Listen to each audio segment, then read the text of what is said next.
지금 긴박하게 돌아가며 폭망 위기에 처해 있는 나라가 있습니다. 그 나라는 역시 중국입니다. 중국은 강압적 공권력 남용, 세뇌식 제로 코로나 정책, 끊임없는 봉쇄와 요원들의 말도 안 되는 폭력을 무기 삼아 잔혹한 방역을 하고 있습니다. 봉쇄로 시민 경제가 바닥을 치는데 식품 배급마저 제대로 이루어지지 않고 있고, 방역 정책을 어기게 되면 남녀노소 모두 가차없는 이 나라는 말 그대로 엉망으로 돌아가고 있었습니다. PCR 검사를 거부한 여성분을 콘크리트 바닥에 내던지듯 머리부터 꼽아버리거나, 이미 항복하고 있는 사람을 더욱더 눌러서 제압에 제압을 가하고 머리를 그 자리에서 삭발시키는 등 정말 인권이 바닥을 치고 있는 나라입니다. 이런 말도 안 되는 상황이 이어지면서 해당 지역 시민들의 인내심도 이미 바닥을 드러냈습니다. 그런데 인내심이라기보단 그들에게 있어선 생존의 문제니까 당연하다고 보입니다. 정저우, 베이징, 광저우 등 대도시부터 시위가 일어나고 있는데, 평화적으로 말로 하는 항의에 가까운 시위도 있으나 폭력적으로 시설을 부수거나 공안을 향해 물건을 던지는 등 위험한 시위도 이어지고 있어 이는 점점 과격해지며 폭동 수준 이상으로 번지고 있습니다. 통제가 심하고 공권력이 강한 공산주의 체제에서는 매우 이례적인 현상으로 공산주의에서 민주주의로 넘어가는 과정일 수 있다라는 의견도 나오고 있고, 이는天安門 사건 이후 최대 규모의 시위입니다.天安門 사건은 과거 1989년 6월 4일 베이징天安門 광장에서 민주, 자유, 부정부패 척결을 외치는 평화주의적이었던 시민들을 진압하기 위해 무려 20만 명이라는 군대가 투입되어 무차별 포격으로 잔혹하게 진압하면서 수많은 민간인 대학살을 일으켜 세계적인 여론의 문매를 맞았던 사건입니다. 이때 집계된 희생자는 사망자 800명, 부상자는 14,000여 명이었습니다.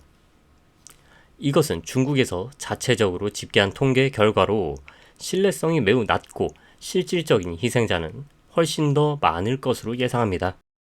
그리고 지금 끝없는 봉쇄로 인해 시작된 이 시위에天安門 사건 이후 또다시 엄청난 중국 시민들의 희생이 있을지도 모른다는 전문가들의 의견이 나오고 있습니다. 이유는 현재 공안의 인력 그리고 방역 요원으로는 시위를 막기에 역부족이기 때문에 군대가 투입될 수도 있다는 것입니다. 일단 군대가 등장하게 되면 그 사상자는天安門 사건보다 훨씬 더 커질 것으로 예상되는데요.天安門 사태는 한 지역에 밀집된 인구를 상대한 것이었으나, 지금 코로나로 인한 시위는 전국 대도시 각지에 퍼져 있고 시위하는 시민들의 인원은 10만 단위를 훨씬 웃돌고 있기 때문입니다. 그렇기에 군대 병력 규모는天安門 사건의 5배 이상 투입될 것으로 예상됩니다. 이렇게 되면 정말 최악의 결말로 이어지게 되는 것인데, 결국 무력 진압 이외에는 다른 해결 방법은 없는 걸까요? 한 가지 있습니다. 하지만 이건 중국 정부가 시행해 줄 가능성이 매우 적다는 것이 문제입니다. 바로 제로 코로나 정책에 대한 실책을 인정하고 다른 국가들처럼 더욱 자유로운 사회를 만드는 것. 하지만 이건 팬데믹 이후 몇 년 동안 중국 정부에서 강력하게 추진하고 있던 것인데, 과연 자신들의 실책을 인정할까요? 중국은 팬데믹 이후 결과가 최악임에도 내내 제로 코로나 정책을 고집해왔었죠.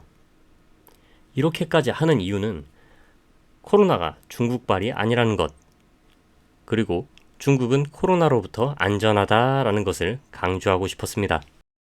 아직 사실로 확인은 안 되었으나 사실 전 세계 모든 사람은 어느 나라에서 시작되었는지 알고 있을 텐데 말이죠. 게다가 봉쇄가 끊이질 않으니 코로나로부터 안전하다 할지라도 몇 주, 몇 달 동안 봉쇄라는 명목으로 감금되어 있어야 할 것입니다.